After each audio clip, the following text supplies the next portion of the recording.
Donc, bienvenue à toutes et à tous. Nous vous proposons aujourd'hui une rencontre virtuelle FLE animée par Amandine Quetel et qui porte sur Globetrotter, oui, mais responsable. Donc, l'objectif, c'est entre autres de vous parler de notre nouveauté, les Globetrotters, notre nouvelle collection pour adolescents de 11 à 15 ans. Donc, on a les 4 livres de l'élève qui sont disponibles, le A1.1, le A1.2, le A2.1, le A2.2. Donc voilà, sachez que vous avez déjà tous les livres de l'élève de disponibles et on est en train de sortir petit à petit les cahiers d'exercice.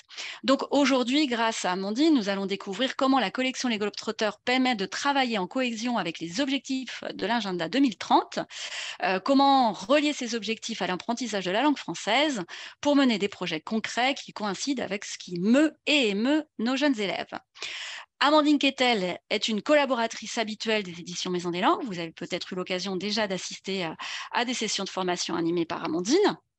Donc Amandine a été, pour ceux qui la découvrent, a été enseignante de FLE, coordinatrice pédagogique dans plusieurs alliances françaises et instituts français, en Espagne, au Mexique, à Sainte-Lucie, et avant de devenir formatrice de formateurs FLE. Elle a suivi des études supérieures de langues étrangères, puis elle s'est spécialisée dans l'ingénierie pédagogique avec un master FLE à l'université de Nantes. Et depuis 2017, elle est formatrice de formateurs et elle dispense des formations sur des thèmes variés à destination des enseignants de français à travers le monde. Elle est aussi co-autrice de certaines de nos collections, dont À la Une, Défi et Les Globetrotters aux éditions Maison des Langues. Je vous laisse en sa compagnie et nous nous retrouvons dans environ 50 minutes pour un temps d'échange. Donc, n'hésitez pas, cliquez sur l'icône questions-réponses et posez-nous toutes vos questions sans aucun problème. On se chargera d'y répondre, soit en direct, soit en fin de session. À tout à l'heure. Merci beaucoup, Séverine. J'espère que vous m'entendez bien, que vous me voyez bien. J'étais obligée de me mettre dans le noir parce qu'il fait trop chaud ici, mais bon, j'ai allumé des lumières. Normalement, ça doit faire un peu illusion. Donc bonjour à tout le monde, c'est chouette encore à chaque fois de voir des gens de partout dans le monde, j'ai l'impression de faire un tour du monde pendant 1 heure grâce à vous, donc c'est chouette, surtout que la thématique d'aujourd'hui vraiment nous concerne tous et toutes, donc je pense que voilà, ça devrait vous intéresser. Alors une petite recommandation avant qu'on commence, je vais faire appel à vous pour participer dans le chat 2 ou 3 fois au début plutôt dans la première partie de la présentation. Donc, ne vous éloignez pas trop de votre clavier parce que je vais avoir besoin de vos idées et de différentes choses. Donc, je n'ai pas prévu de sondage parce que c'est plutôt des questions ouvertes. Donc, je lirai vos réponses dans le chat. Voilà, pour vous prévenir de ne pas supprimer vos claviers ou de ne pas les ranger trop loin, en tout cas. Voilà, donc la thématique qui nous intéresse aujourd'hui, c'est donc de découvrir comment est-ce qu'on va pouvoir utiliser la collection Globetrotter tout en parlant de certains sujets qui sans doute préoccupent un peu nos adolescents et on va voir quels sujets dans pas très longtemps. Mais vous avez déjà un gros indice dans le titre avec le mot responsable. Voilà, parce que on veut, nos adolescents ont envie de devenir des citoyens responsables. On espère en tout cas, et nous aussi, donc nous aussi en tant qu'enseignants, ça fait un peu partie de notre rôle de former des futurs citoyens qui soient des personnes responsables. Donc on va voir un petit peu comment on peut lier tout ça grâce à la collection Globetrotter dans le cours de français, sans toutefois perdre le fil de notre enseignement de la langue, parce que c'est le but premier, c'est tout de même ça. Alors, ce que je vous propose, c'est de commencer par se poser quelques questions. Donc ici, on s'adresse à un public qui sont des adolescents. Voilà, je vous ai mis un petit échantillon ici d'adolescents. Je ne sais pas s'ils ressemblent à vos élèves ou non, mais en tout cas, voilà, ce que nos adolescents, donc le public de Globetrotter, ce serait l'équivalent un peu du collège en France, c'est-à-dire pour donner une fourchette un peu large, entre 10 et 15, 16 ans, en fonction, bien sûr, de vos élèves, de leur niveau, etc. Donc, on imagine, voilà, il faut que vous imaginiez vos adolescents, donc entre 10 et 15 ans à peu près. À votre avis, quelles sont les questions qui les préoccupent aujourd'hui? Donc, on s'intéresserait déjà à qu'est-ce qui les émeut, qu'est-ce qui provoque chez eux des émotions, qu'est-ce qui les rend tristes, qu'est-ce qui les rend heureux, qu'est-ce qui les touche particulièrement. On a aussi qu'est-ce qui leur tient à cœur, qu'est-ce qui est vraiment quelles sont les thématiques en fait qui les intéressent vraiment et qui je voulais pas seulement utiliser le verbe intéresser, mais plutôt tenir à cœur qu'est-ce qui voilà, est vraiment important pour eux. Qu'est-ce qui les motive aussi? Ça, c'est une question très importante quand on est prof, parce qu'il faut réussir à trouver qu'est-ce qui va motiver nos apprenants pour faire en sorte qu'ils soient intéressés par le cours et qu'ils s'impliquent, etc. Donc, qu'est-ce qui les motive en général? Je vais vous demander dans pas longtemps d'écrire quelques réponses, mais pour l'instant, je vais essayer de résumer tout ça sous une seule question. On a aussi qu'est-ce qui les angoisse, voilà, de savoir un peu qu'est-ce qui leur fait peur, qu'est-ce qui leur provoque du stress, parce qu'on sait qu'aujourd'hui, on a voilà, beaucoup de jeunes qui sont un peu en détresse, qui peuvent avoir un peu de stress, de préoccupation, de dépression, etc. Et une autre question, qu'est-ce qui les concerne? Donc, si je résume tout ça sous la forme d'une question qui est un peu plus large, et là, c'est là où je vais avoir besoin de vos réponses. Alors, quelques personnes ont commencé déjà à répondre, c'est chouette. J'imagine que vos réponses concernent qu'est-ce qui les motive, qu'est-ce qui leur tient à cœur, etc. Donc, si je résume sous une seule question, qu'est-ce qui préoccupe les adolescents de votre entourage? Qu'est-ce que vous répondriez? Qu'est-ce qui les préoccupe? Qu'est-ce qui peut les inquiéter un peu? Qu'est-ce qui peut vraiment les préoccuper, les inquiéter? Alors, je vois que Johanna nous dit leur image, leur relation avec leurs amis, dit Marcella, leur place dans le groupe, leur image, leur avenir, le téléphone, effectivement, leur futur, dit Sophie, le climat, le jugement des autres, les réseaux sociaux, les nouvelles technologies, etc. De ne pas être à la hauteur aussi, effectivement, dans un monde qui bouge, qui change, le chômage, leurs notes, bien sûr, ça fait partie de leur quotidien, les relations des deux sexes, oui, alors les relations hommes-femmes, etc., etc., le harcèlement, les drogues, les sports, les examens, le stress des examens, ça revient plusieurs fois, l'état de la planète, l'avenir en général, le travail. Alors, je ne répète pas les réponses qui se répètent, mais je vois qu'il y a certaines choses qui se répètent pas mal. Les voyages, l'environnement, leur avenir. Donc, dans ce que vous dites, il y a beaucoup de choses qui se répètent, notamment l'environnement, le futur, la vie professionnelle, les examens, leur futur, leurs études, etc., leur succès.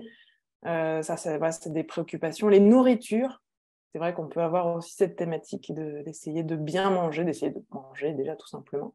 Alors, merci pour cette première réponse, c'est intéressant, ça abonde dans le sens de ce que j'avais imaginé. Alors, je vous propose de partager avec vous quelques chiffres. Alors, ce sont des chiffres qui représentent les adolescents français. Donc, ce n'est pas forcément votre public, mais ce que je trouve intéressant, c'est de se dire que peut-être les adolescents de vos pays ont les mêmes préoccupations et en tout cas de vous inviter à poser des questions dans vos classes pour savoir un petit peu qu'est-ce qui les préoccupe et quels sont les sujets qui vraiment les touchent de près, Vraiment, je trouve que le mot préoccupe, c'est le mot, je ne trouve pas de synonyme pour le moment. C'est vraiment ça. Donc, je vous propose une première statistique. Alors, j'espère que ce n'est pas trop petit, mais de toute façon, je vais le lire avec vous. C'est une statistique qui correspond aux moins de 30 ans. Donc, c'est un peu plus large que notre public.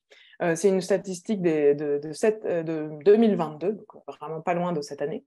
Et les jeunes ont répondu à la question des questions suivantes, quelles sont les 3 qui vous semblent les plus préoccupantes aujourd'hui pour vous personnellement? Donc, ils devaient choisir 3 choses qui les préoccupent le plus. Et on avait en premier lieu le pouvoir d'achat, donc la possibilité, enfin l'argent en fait, la possibilité de disposer d'assez d'argent pour vivre correctement. Deuxième, mais quasiment à égalité, c'était l'environnement, et ça vous l'avez dit, que effectivement l'environnement, la planète, l'état de la planète, vous m'avez dit la nature, le futur, qui est sans doute un peu lié aussi à ça, le climat, vous m'avez parlé du climat.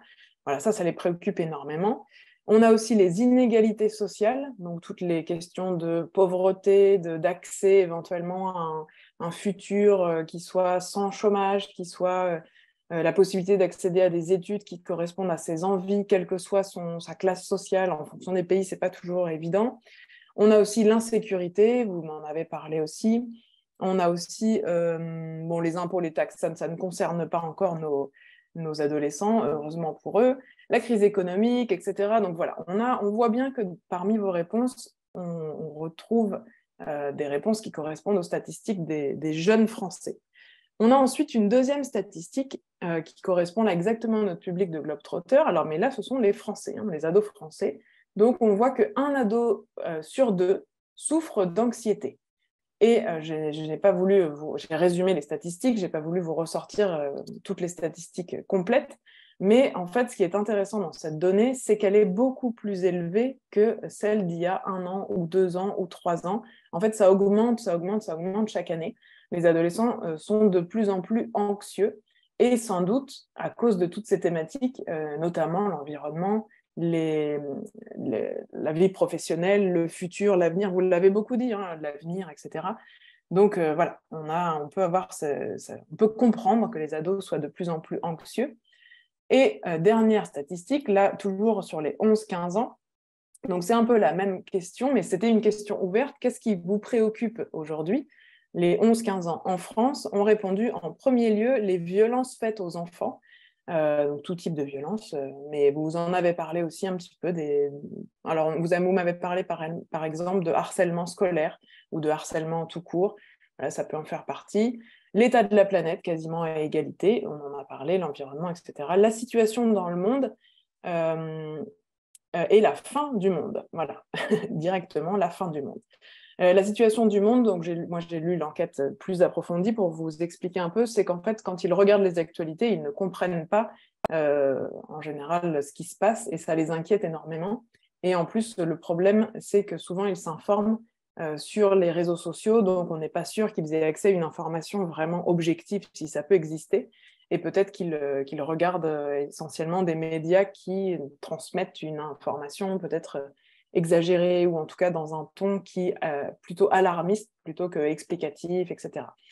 Donc voilà, alors ce tableau n'est pas forcément très positif, mais justement c'est intéressant quand même d'être réaliste et de se dire que si nos ados ne sont pas toujours motivés, sont parfois un peu, bon, on aimerait bien qu'ils soient différents, peut-être qu'il y a des raisons aussi à tout ça, et peut-être que dans le cours de français, on va pouvoir essayer d'insérer des thématiques et des choses qui vont leur permettre et nous permettre d'avancer peut-être aussi vers des solutions, vers des discussions constructives qui vont pouvoir peut-être aussi les rassurer ou en tout cas les aider à mieux comprendre ce qui peut se passer dans le monde, à voir qu'ils peuvent être aussi, eux, acteurs de certains changements pour pouvoir bénéficier d'un futur parfois meilleur, ou en tout cas, si je pense aux violences faites aux enfants, si on pense à tous les dangers d'Internet, etc., ce sont certaines choses qu'ils peuvent apprendre à mettre en place pour se protéger un peu. Bon, bref, je ne rentre pas beaucoup plus dans le sujet pour l'instant, mais je pense que c'est intéressant de savoir ça. Donc ça, je répète, c'est les statistiques en France. Donc je vous invite à faire un petit sondage dans vos classes, si vous le pouvez, si vous en avez la possibilité, pour voir un peu si les problématiques sont les mêmes pour les jeunes français que pour les jeunes de chez vous. C'est toujours assez intéressant, je trouve, de savoir un peu qui on a en face et dans quel état ils sont, dans quel état de santé et santé mentale ils peuvent être. Alors, si ensuite on avance un peu et qu'on plante le décor, je vais encore avoir besoin de vous, donc approchez-vous de vos claviers, préparez vos doigts.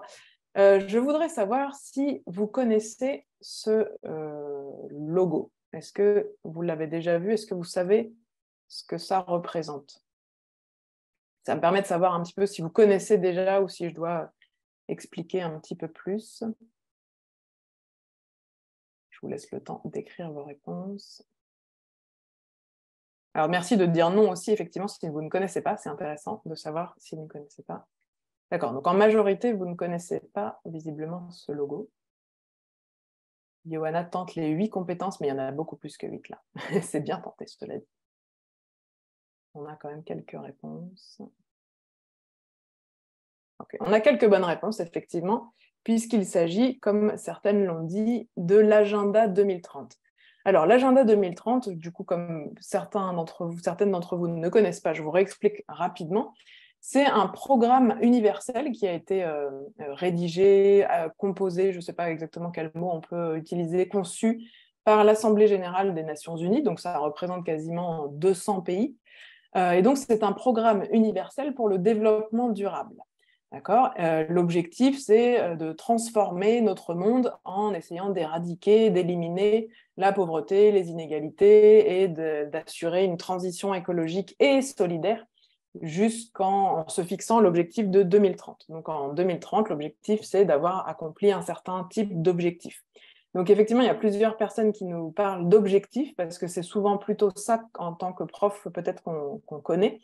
Marie-France nous parle des 17 ODD, c'est exactement ce dont je vais vous parler maintenant.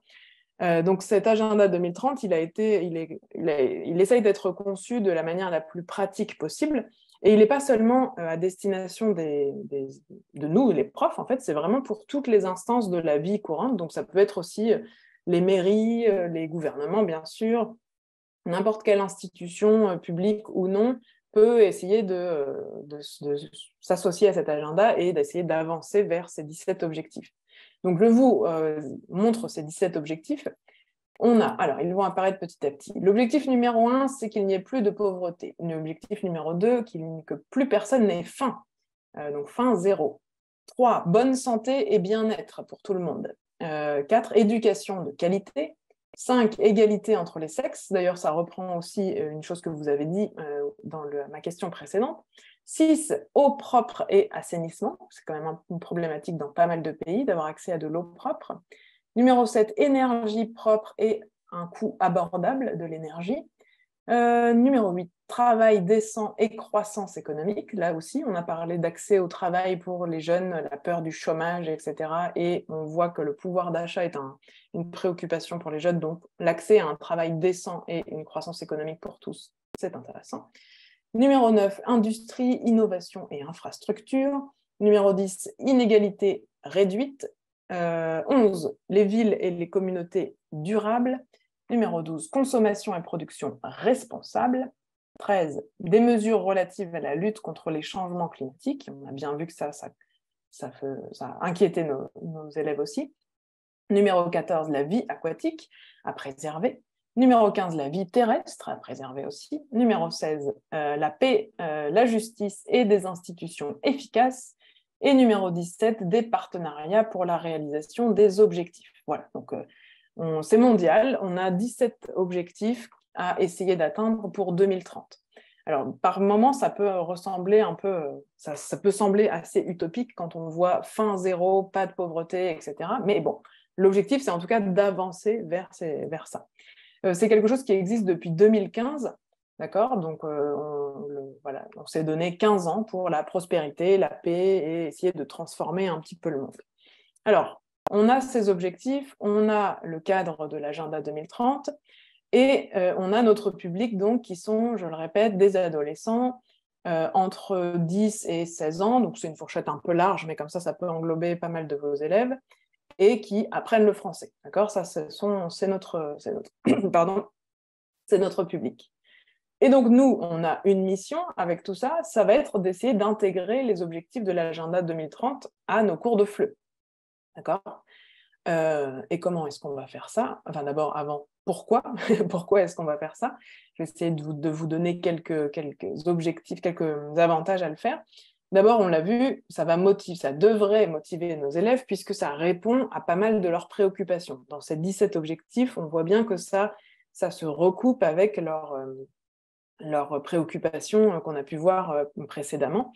Et c'est ce qui va faire qu'en leur proposant des activités qui sont liées à ces objectifs, on va réussir à attirer sans doute leur attention et à les impliquer dans leur apprentissage. Impliquer, voilà, c'est ce que je viens de dire.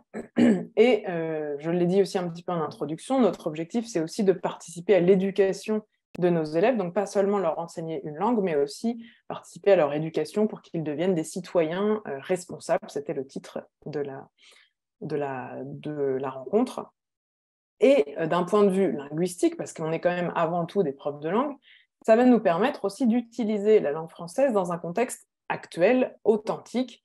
Ça correspond à des préoccupations réelles, etc. Donc on va pouvoir faire des choses, on va pouvoir inviter nos élèves à faire des choses qui correspondent à ces objectifs en français, et donc à utiliser la langue, etc., et à développer par exemple un lexique qui corresponde à ces objectifs, à ces préoccupations, à développer des actes de parole, des structures qui vont leur permettre de s'exprimer, de communiquer à propos de ces thématiques, de ces 17 objectifs, et surtout d'agir, en fait. La motivation, je vous fais un petit rappel, alors ça ne se veut pas forcément très théorique, mais Rappelons-nous que la motivation pour nos élèves, ça répond un peu à 4 critères. Une activité, pour être motivante, elle doit être connectée, c'est-à-dire qu'elle doit répondre aux besoins d'appartenance sociale des apprenants. Vous avez beaucoup parlé aussi, quand je vous demandais qu'est-ce qui préoccupait vos élèves, du regard des autres, de l'appartenance à un groupe, des choses comme ça. Voilà, donc l'activité qu'on leur propose doit aussi être connectée à ce groupe, aux préoccupations de ce groupe social, à leurs intérêts, à leur quotidien, etc. Donc, l'activité doit être connectée. Elle doit aussi être choisie. Alors, quand on dit choisie, on ne va pas leur laisser la liberté totale de faire ce qu'ils veulent, parce que notre objectif, c'est de les guider vers une activité qui va nous servir nos objectifs pédagogiques, mais à l'intérieur de l'activité, l'apprenant doit pouvoir avoir un certain libre arbitre, doit pouvoir aussi se réaliser et réaliser l'activité le plus en autonomie possible. Il doit pouvoir prendre certaines décisions pendant l'activité, donc avoir la liberté d'agir, la possibilité éventuellement de personnaliser aussi un peu la tâche. Personnaliser la tâche, ça veut dire l'adapter à son contexte et pas faire des choses qui soient... Par exemple, si vous êtes, j'ai vu qu'il y avait plusieurs personnes qui sont en Inde. Si on est en Inde, est-ce que c'est vraiment nécessaire de proposer à nos élèves de créer quelque chose qui aurait lieu à Paris? Non, ce qui est intéressant, enfin non, pardon, c'est mon avis, mais ce qui est intéressant, je crois, c'est d'essayer de faire des choses qui correspondent au quotidien de nos élèves. Et donc, c'est intéressant qu'ils puissent choisir, personnaliser un peu ce qu'ils sont en train de faire, tout en apprenant des nouvelles choses, bien sûr. Ensuite, elle doit être aussi comprise. Donc, c'est-à-dire que les élèves doivent comprendre, ça doit faire sens, en fait, ils ont besoin de sens pour pouvoir faire les choses. Donc, quand les activités ont du sens, ça permet aussi d'être plus engagé dans l'activité, parce qu'on comprend où on va, on comprend pourquoi on le fait, et on comprend ce qu'on est en train de faire, c'est quand même aussi important. Et ensuite, elle doit être réalisable, donc ça veut dire que notre élève doit avoir les compétences pour le faire, on ne doit pas le mettre face à un piège ou à un obstacle, ce qui va permettre qu'il ait confiance et qu'il se réalise dans ses activités. Donc voilà, connectée, choisie, comprise et réalisable. Si on répond à ces 4 critères, normalement nos activités sont... normalement nos élèves devraient être un peu plus motivés pour réaliser ces activités. Voilà. Donc c'est juste un petit rappel, mais parce que c'est vraiment du coup en lien avec notre thématique d'aujourd'hui. Alors comment, donc maintenant la question c'est comment est-ce qu'on va insérer les ODD? Alors les ODD, je le dis une fois parce que sinon c'est beaucoup trop long. Objectifs développement durable, d'accord? C'est les 17 objectifs dont je vous ai parlé tout à l'heure, c'est les 17 objectifs de développement durable. Donc on va dire à partir de maintenant les ODD parce que sinon c'est beaucoup trop long. Comment insérer donc ces ODD dans nos cours? Alors, on va le voir justement avec la collection Les Globetrotters que Séverine vous a montré tout à l'heure. Donc, comme elle le disait, ça y est, ils existent en vrai. Moi, j'ai seulement le numéro 1 et le 3 pour l'instant chez moi, mais je suppose que les autres ne vont pas tarder à arriver. Je vais surveiller ma boîte aux lettres. Ils sont effectivement, le 1 et le 3 sont sur l'espace virtuel, si vous voulez les feuilleter. Ça va vous donner une bonne idée. Une fois la rencontre terminée, vous allez pouvoir voir clairement comment intégrer tout ça. Donc, je répète, c'est une collection qui s'adresse aux ados dont on a parlé tout à l'heure, donc entre 10 et 16 ans plus ou moins.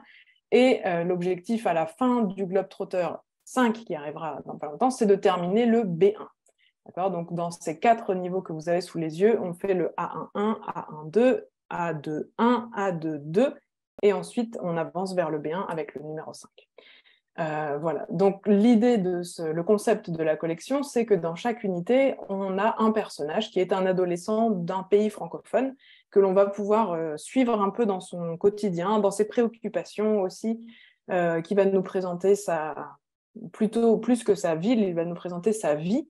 Et donc en fonction de la thématique de l'unité, on va pouvoir découvrir à travers les yeux de cet adolescent sa vie, ses activités, ses préoccupations, son quotidien. Voilà. Tout dépend de l'unité qu'on est en train de voir, ses goûts, sa famille, etc., en fonction des thématiques habituelles des niveaux A1 et A2. Alors, une première possibilité pour intégrer ces fameux ODD, Objectifs de développement durable, dans notre travail, ça va être à travers, par exemple, les documents. Donc, je vous donne un exemple ici. On a dans les Globetrotters 3, donc le début du niveau A2, on a un document qui nous permet de travailler différentes choses.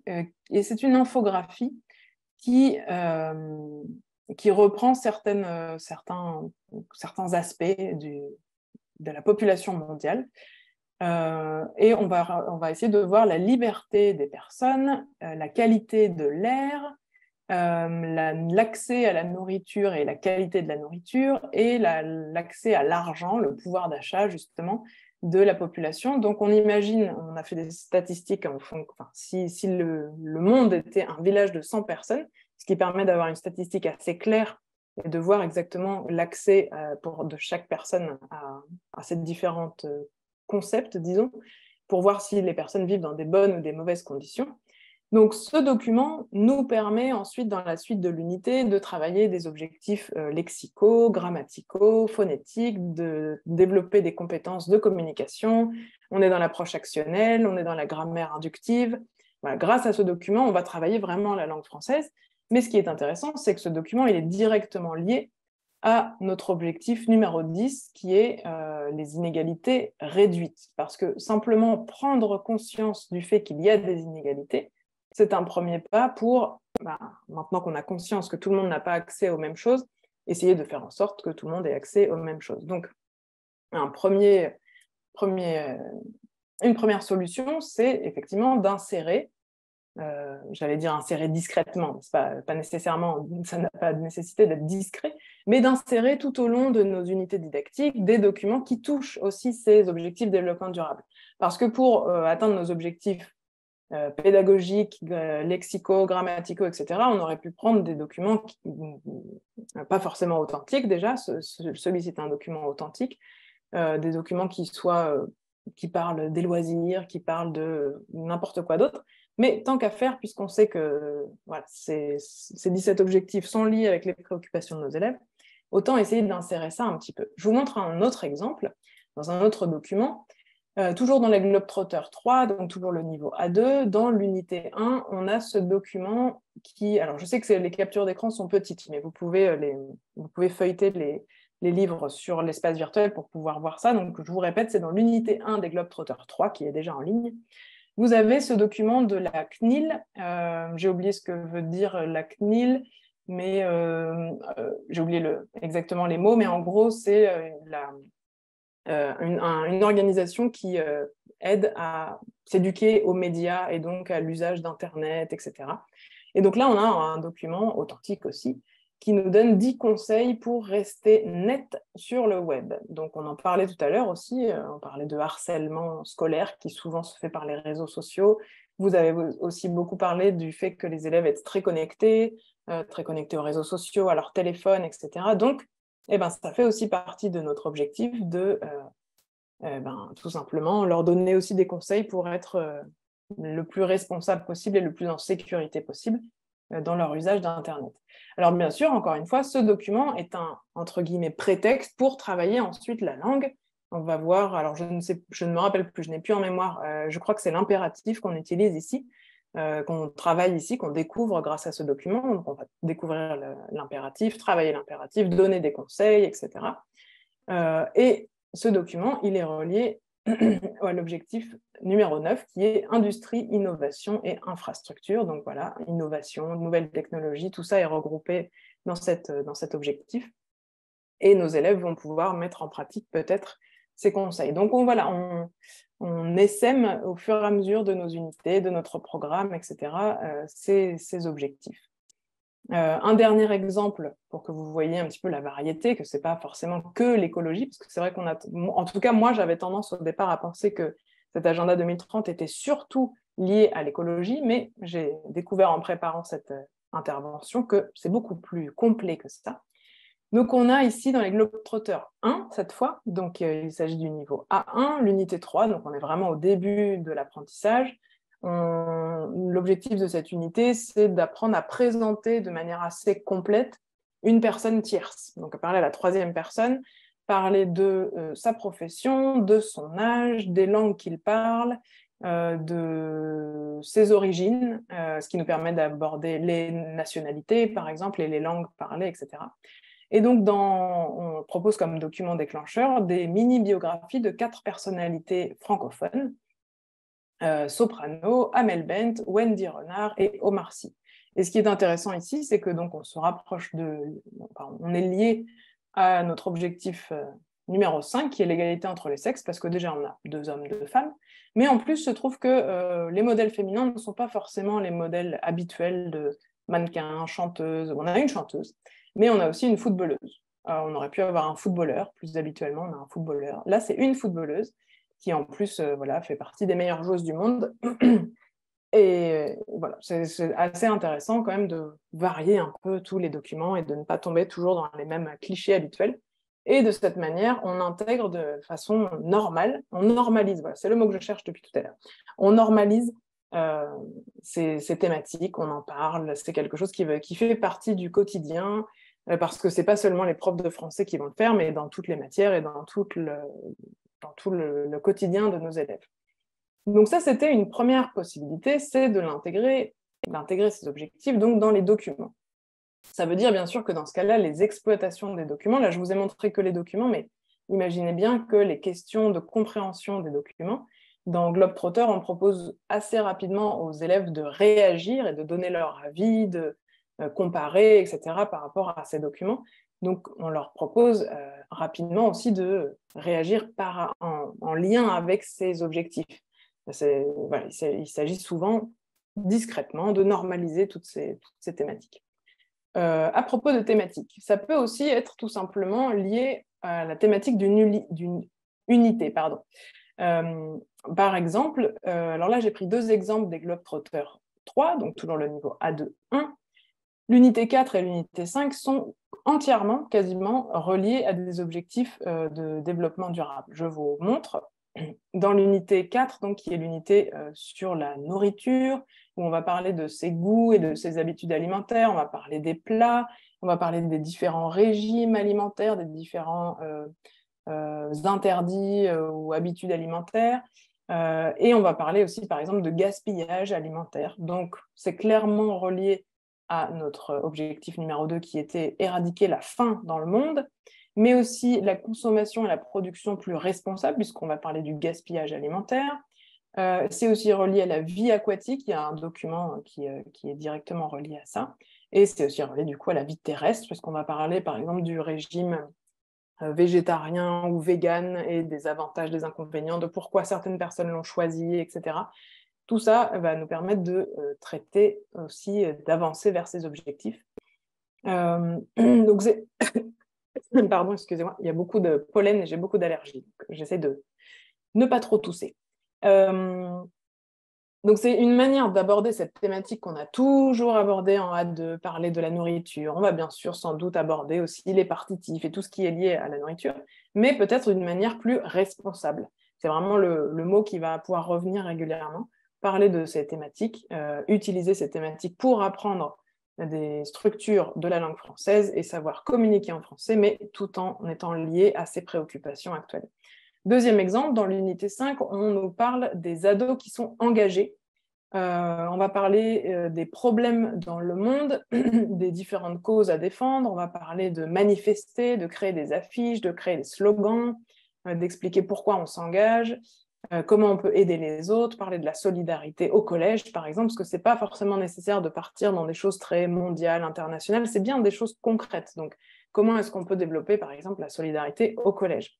Et ça va être lié à 3 objectifs. Donc, c'est l'éducation de qualité. On va retrouver, vous allez voir vous le verrez en feuilletant les Globetrotters 3, unité 5, on retrouve exactement des activités, des documents, en fait, toute la thématique de l'éducation de qualité, mais aussi des inégalités réduites, donc d'essayer de prendre conscience de ces inégalités pour les réduire. Et ensuite, on va découvrir aussi certaines institutions qui peuvent être efficaces, certaines ONG, par exemple, qui s'engagent pour la paix, la justice, etc., et qui peuvent être des bons alliés aussi pour les apprenants.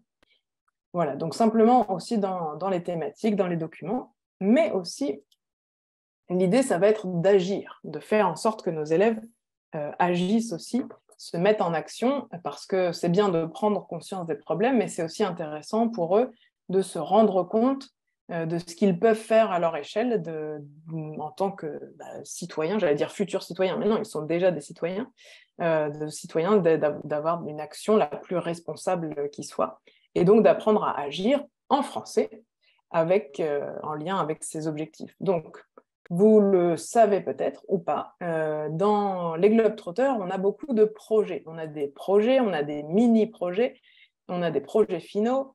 Donc, dans chaque unité, on a 3 mini-projets, plus un projet final, et on a même un petit projet culturel qui est dans la double page culture, dans laquelle on découvre souvent l'univers de l'adolescent qui nous a accueillis dans l'unité. On a un petit projet aussi culturel. Donc, on a quasiment 5 projets par unité. Et ce sont des projets qui correspondent exactement aux 4 critères que je vous disais tout à l'heure. Ce sont des projets qui sont connectés au quotidien des élèves, qui sont engageants, qui sont faisables, aussi bien par les élèves que par les profs, c'est-à-dire qu'on a le temps de les... ils ne demandent pas beaucoup de temps, donc ils sont réalisables en classe assez facilement, et surtout, ils sont très utiles pour l'apprentissage de la langue. C'est vraiment l'objectif de l'unité, c'est d'être capable de réaliser ce projet. Donc, on a par exemple dans les Globetrotters 3, l'unité 6, c'est l'unité dans laquelle on parle de la ville, on découvre pas mal de villes qui peuvent avoir des dispositifs un peu spéciaux, comparer différents types de villes, etc. Et on propose donc à nos élèves, comme mini-projet à la fin de cette leçon dans l'unité, de réaliser un quiz sur les villes. Donc, la première étape, c'est qu'ils doivent choisir un thème pour leur quiz. Donc, on leur en propose quelques-uns, mais on peut essayer d'orienter aussi, de leur suggérer, de leur laisser le choix. On disait que c'était important de pouvoir choisir aussi certaines choses pour personnaliser la tâche. Pourquoi pas leur proposer quelque chose sur les villes. Ah oui, pardon, je ne vous ai pas affiché ça. Pour être relié à l'objectif 11, qui est les villes et les communautés durables, puisqu'on est dans les objectifs de développement durable. Donc, pourquoi pas leur proposer de donner des exemples d'actions durables dans des villes, bon, voilà, on peut imaginer plein de choses. Ils vont devoir préparer 6 questions, avec à chaque fois 3 réponses, dont une correcte, et ensuite proposer leur quiz à leurs camarades, pour que chacun puisse apprendre un peu des choses. Donc, c'est le genre de choses que l'on va pouvoir leur proposer de créer sur des logiciels de quiz, comme Kahoot ou Quizzes ou n'importe quel type de quiz comme ça. Et l'objectif, c'est que ce soit vraiment fait et que les quiz soient vraiment proposés au reste de la classe pour qu'on puisse justement...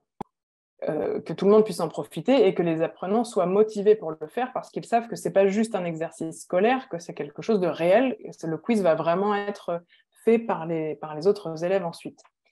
On a aussi, donc ça c'est un premier exemple de projet, donc dans les mini-projets. Dans les projets finaux, donc un exemple d'un projet final, ici c'est le dernier projet final de Globetrotter 1, donc niveau A1-1.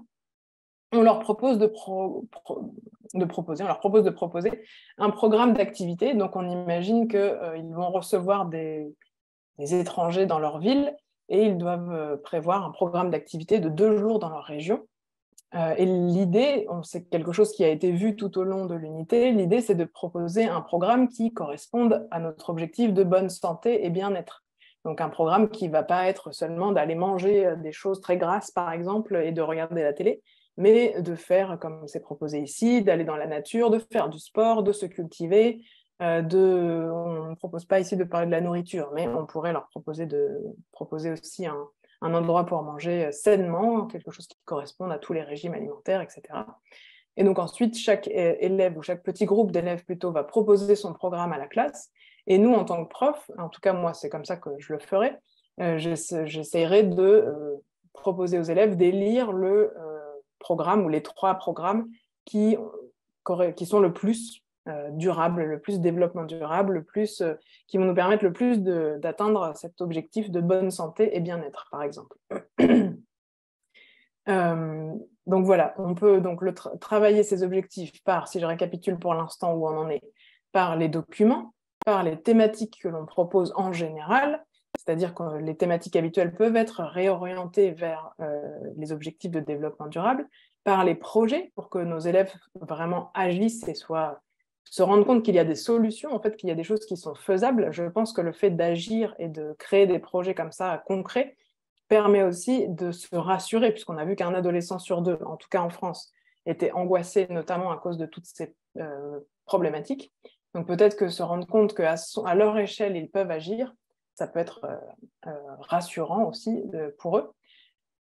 Et dans Globetrotter, à la fin de chaque unité, on a aussi une page de DNL. DNL, c'est la discipline non linguistique, c'est-à-dire que c'est une autre matière, mais en français. Donc ici, je vous montre un exemple de la classe de technologie, mais au fur et à mesure du livre, on va trouver aussi, par exemple, une unité sur l'art plastique, mais en français, les sciences, les mathématiques, la géographie, l'histoire. Voilà. On va retrouver un petit peu toutes les matières scolaires, mais en français.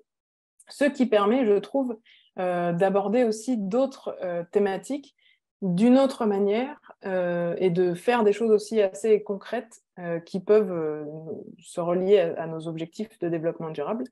Alors, dans la classe de technologie, j'ai oublié de vous préciser dans quel livre c'est. Je ne sais plus si c'est le 1 ou le 3, puisque c'était les deux que j'avais en ma possession. Je ne me rappelle plus à quel niveau ça correspond, mais vous le retrouverez très facilement en regardant sur l'espace virtuel. Donc, dans la classe de technologie, on leur propose de travailler sur le compostage. Le compostage, c'est directement relié à notre objectif numéro 12, qui est la consommation et la production responsable. On en a aussi parlé dans l'unité sur la nourriture, sur le gaspillage alimentaire. D'ailleurs, je pense que c'est dans cette même unité. Et donc, ils vont déjà découvrir ce que c'est qu'un compost, comprendre qu'est-ce qu'on y met, comment ça fonctionne, etc. Puis essayer d'inciter le collège, par exemple, ou l'établissement dans lequel ils sont, en créant une affiche, d'inciter l'établissement à avoir un compost, par exemple, ou pourquoi pas en créer un directement aussi, voir à quoi ça sert, qu'est-ce qu'on va pouvoir utiliser, comment est-ce qu'on va pouvoir utiliser la terre qui se forme, etc.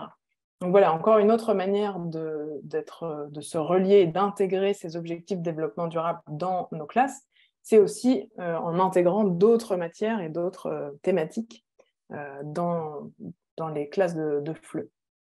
Voilà, je vais garder du temps pour d'éventuelles questions parce que peut-être qu'on en aura. J'avance tranquillement vers la conclusion. Si vous avez des questions en tête, ça va être le moment dans quelques minutes de les poser. Mais avant de terminer, je voulais vous rappeler 3 éléments qui me semblent vraiment importants et qui sont vraiment reliés aussi à ce que je disais en introduction. Lorsqu'on prépare nos cours de français, si l'on veut essayer de rejoindre ces objectifs qui sont des préoccupations mondiales, communes, on l'a vu, on l'a bien vu dans vos réponses, hein, que vous venez d'un peu partout dans le monde et vous avez eu des réponses très similaires.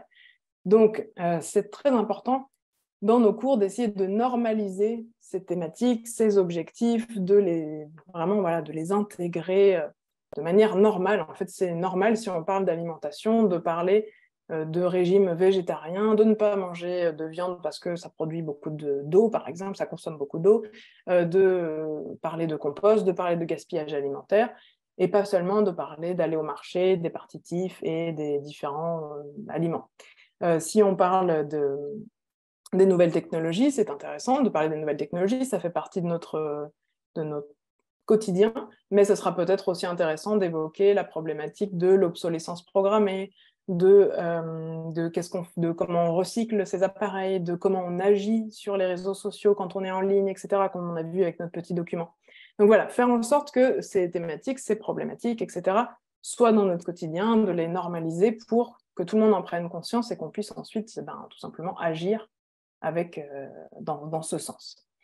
Impliquer les élèves pour plusieurs raisons. Alors déjà, d'un point de vue purement pédagogique, le fait qu'ils soient impliqués, on le sait, quand on fait quelque chose, quand on agit en pleine conscience, on apprend mieux, on mémorise mieux et on développe des compétences beaucoup plus solides que si on suit bêtement, on remplit bêtement un exercice à trous, par exemple. Je caricature un peu, mais pour simplifier. Donc, impliquer les élèves, ça veut dire avoir des thématiques qui les intéressent, qui les motivent. Donc ça, on l'a vu au début. Mais c'est aussi les faire agir, vraiment les faire agir et leur faire trouver des solutions, se rendre compte qu'ils peuvent créer des choses qui vont améliorer peut-être un peu le monde dans lequel ils vivent et donc être peut-être un peu moins inquiets. Et enfin, sensibiliser, on l'a vu, parce que dans ces 17 objectifs, sans doute que nos élèves ne sont pas préoccupés par les 17 thématiques, ils ne sont sans doute pas forcément conscients de tout. Par exemple, leur action sur les réseaux sociaux c'est pas forcément quelque chose dont ils peuvent se rendre compte des dangers que ça peut avoir, même s'ils en entendent parler, etc. C'est toujours intéressant que même dans le cours de français, on en parle, de se rendre compte que ah oui, bah, j'ai appris à utiliser l'impératif, mais j'ai aussi eu 10 conseils pour être un peu plus responsable sur les réseaux sociaux. Donc, on sensibilise discrètement, entre guillemets, on sème un petit peu, on saupoudre tous nos cours de ces différentes thématiques. Voilà, je crois que j'en ai fini pour moi. Donc, si vous avez des questions, je les prends. Je vous donne ici toutes mes coordonnées et le QR code qui vous permet d'accéder au formulaire de contact dont parlait Séverine tout à l'heure. Rebonjour, bah écoute, je n'ai pas reçu de questions. Donc voilà, il y avait 70 personnes de connectées qui ont suivi ton intervention. Donc si vous avez des questions sur les Globetrotters, n'hésitez pas, sur l'agenda 2030 également. Juste vous rappeler, donc voilà, il faut que vous soyez attentif à votre email, puisque vous allez recevoir un email de la part des éditions Maison des Langues contenant donc votre certificat de participation à cette rencontre virtuelle FLE, le questionnaire de satisfaction, le lien, si vous n'avez pas la possibilité d'utiliser votre téléphone portable pour scanner le formulaire, vous recevrez aussi le lien pour demander un code démo de 3 semaines de la collection du niveau du CECR qui vous intéresse. Donc, bien sûr, on a, comme l'a dit Amandine, donc Globetrotter 1 et Globetrotter 3 qui sont disponibles en version numérique sur l'espace virtuel, et on aura le 2 et le 4 qui les seront ce vendredi. Donc, sachez que la semaine prochaine, voilà, on vous enverra les codes de Globetrotter 1. On pourra vous envoyer les codes de Globetrotter 1, 2, 3 et 4. Donc, 1.1, 1.2, A2.1, A2.2 la semaine prochaine. Et si vous souhaitez avoir des codes démo sur une autre collection des éditions Maison des Langues, ben, n'hésitez pas, profitez-en. On peut vous envoyer tout ça. Alors, attends, je viens de voir une question. Ah non, c'est Anna qui t'envoie un grand merci depuis Buenos Aires, en Argentine. Donc, on a une question de Sidad. Voilà, c'est plus un commentaire, hein, et puis si tu veux réagir dessus. Il s'agit donc d'apprendre le français autrement avec de nouveaux objectifs. Alors, est-ce que c'est vraiment des nouveaux objectifs ou c'est inclure plutôt des thématiques nouvelles ou une autre façon, comme tu l'as expliqué, d'aborder des thématiques en FLE qu'on avait l'habitude d'aborder comme les partitifs de quantité, mais les transposer à un autre niveau, dans un autre contexte, à une autre réflexion. Oui, c'est un peu ça. En fait, nos objectifs pédagogiques, ils ne changent pas tellement dans le sens où on va continuer à enseigner de la grammaire parce qu'on en a besoin pour communiquer, parler de tout ça. On va continuer à enseigner beaucoup de lexique. On va continuer à enseigner la langue comme on l'a toujours fait, simplement en insérant aussi toutes ces thématiques et peut-être en orientant les tâches et les activités pour qu'on réponde un peu à ces objectifs et qu'on forme des citoyens qui ont en tête ces 17 objectifs et qui vont grandir en essayant de les atteindre. Si on est en 2023, ça veut dire que dans 7 ans, nos élèves ils seront adultes ou des très jeunes adultes. Peut-être qu'en 2030, ils auront participé eux aussi à faire en sorte que le monde soit meilleur. Ça fait l'impression d'être un peu Miss France en disant ça, mais c'est quand même un peu l'objectif, qu'on vive tous dans un monde meilleur. Donc ça passe aussi par l'apprentissage d'une langue, pourquoi pas. Ok, et sinon, bah écoutez, voilà, juste vous dire si vous avez envie de continuer à vous former avec nous. Donc, nous allons vous proposer la semaine prochaine un atelier virtuel FLE. Je vais vous mettre le lien d'inscription, enfin plutôt vers le descriptif de ce qu'est un atelier virtuel FLE. Et voilà, vous allez pouvoir aussi avoir toutes les inscriptions sur ce format de formation un petit peu différent. Donc, l'atelier virtuel FLE aura lieu la semaine prochaine, le 14 juin, de 17 à 19 h. Donc, on a vraiment 2 heures avec un spécialiste Dans ce cas-là, ça va être 2 spécialistes qui vont traiter notamment des premiers pas vers l'autonomie de l'apprenant dans le cadre de développement de stratégies d'apprentissage. Donc voilà, si vous le souhaitez, vous avez les informations ici. Et sinon, bah, écoutez, je ne sais pas si vous voulez avoir des informations complémentaires sur les Globetrotters, hein, comme je l'ai fait au début de session. Voilà, Il y a les une 4 petite question premiers de Johanna, opus. Ah, justement, j'avais pas vu. qui Eh demande bien, si les bah, vas-y. activités proposées correspondent au nouveau format des examens du DELF. Je dois avouer que je n'ai pas regardé la partie préparation au DELF, mais je C'est parce qu'elle suppose est que dans oui. le cahier, Oui, cahier c'est ça, je ne l'ai pas d'activité, encore hein. vu. Voilà, c'est ça. Mais oui, en effet, hein, on a actualisé pour que les préparations DELF correspondent aux nouveaux critères. Finalement, bon, c'est pas non plus une révolution. On a juste, enfin, le FEI a juste décidé de changer quelques questions ouvertes en questions fermées. Mais c'est vrai que ça ne change pas. Enfin, toi, Amandine, qui est aussi spécialiste du DELF, voilà, c'est pas une grande révolution, mais on a adapter pardon, les examens au nouveau format, en effet. Donc ça, vous avez cette garantie-là, puisque Globetrotter vient de sortir cette année. Donc, alors, est-ce que Globetrotter va remplacer à la une? Ben non, c'est en fait une nouvelle offre, puisque vous voyez que dans l'esprit, on est dans la même, oui, on est dans le même fil conducteur d'un adolescent protagoniste de l'unité qui, à travers sa ville, ses hobbies, sa vie quotidienne, voilà, on va traiter des thématiques classiques de niveau du CECR. Mais voilà, c'est une progression différente, hein, vous voyez, on va un petit peu plus lentement. Et puis, même si on est sur le même esprit, par rapport à la une, on a revisé énormément de documents authentiques. Toutes les vidéos sont nouvelles, des activités ont été révisées également. Il y a un gros travail de la mise en page, puisqu'on est aussi de plus en plus sensible aux questions d'accessibilité. Donc, il y a eu un gros travail au niveau de la maquette pour que ce soit une maquette un peu allégée, plus claire, avec une typographie. Là, j'ai plus le nom de cette typo spécifique pour les élèves ayant des troubles de l'apprentissage, hein, les fameux élèves 10. Mais voilà, donc il y a un gros travail qui a été fait. Donc, non, non, c'est 2 collections qui sont amenées à coexister selon voilà, vos besoins. Voilà, et surtout la progression que vous avez mise en place dans votre établissement, dans votre institution. Et sachez que le B1, il va venir un peu plus tard. Il est prévu pour la fin de l'année, voire, j'ai plus les dates en tête, mais je crois que c'est début de 2024. Donc, il va falloir attendre un petit peu pour le B1. Mais si vous avez besoin d'un B1, vous pouvez tout à fait utiliser le B1 de à la une. Et si vous avez besoin d'un B2 pour l'adolescent, vous pouvez utiliser A+. Il n'y a aucun problème. Voilà, bah, écoutez, hein, si vous n'avez plus d'autres questions, que ce soit via l'icône questions-réponses ou directement dans le chat. Ah, je vois que le chat est actif. Tu vois peut-être, toi, de ton côté, Amandine?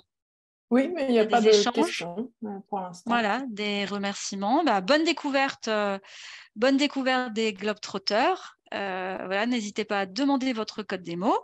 Et puis, au plaisir de vous retrouver lors de sessions de formation en ligne, hein. La prochaine fois, donc c'est la semaine prochaine.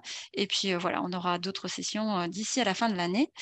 Que ce soit comme aujourd'hui, hein, un peu un mixte entre